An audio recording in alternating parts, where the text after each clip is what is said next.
2024च्या लोकसभा निवडणुकीनंतर काँग्रेस पक्षाला विरोधी बाकांवर बसण्याचा जनादेश जनतेने दिला. नरेंद्र मोदी यांना तिसऱ्यांदा या देशाचं पंतप्रधान बनवलं.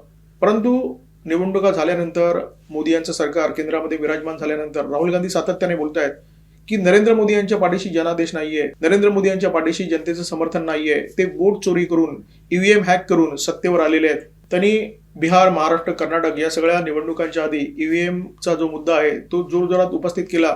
परंतु जनतेने या मुद्द्याला समर्थन दिलं नाही. राहुल गांधी यांचा पराभव झाला, त्यांच्या पक्षाचा पराभव झाला. अलीकडे कर्नाटकमध्ये सत्ताधारी काँग्रेस पक्षाने ईव्हीएमच्या संदर्भात एक सर्वे केला होता आणि या सर्वेमध्ये जनतेला प्रश्न विचारला होता की तुमचा ईव्हीएमवर विश्वास आहे का.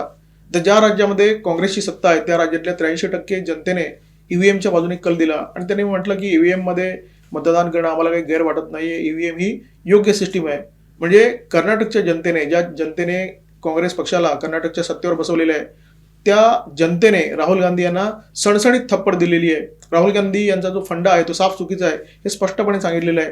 परंतु राहुल गांधी यांनी एक इच्छा वारंवार बोलून दाखवलेली आहे की नरेंद्र मोदी, तू जो भाषण कर रहा है ना, इस देश का युवा तुमको एक दिन डंडे से मारेगा, दौडा दौडा के मारेगा, हे राहुल गांधी यांनी जाहीर भाषणामध्ये सांगितलेलं आहे.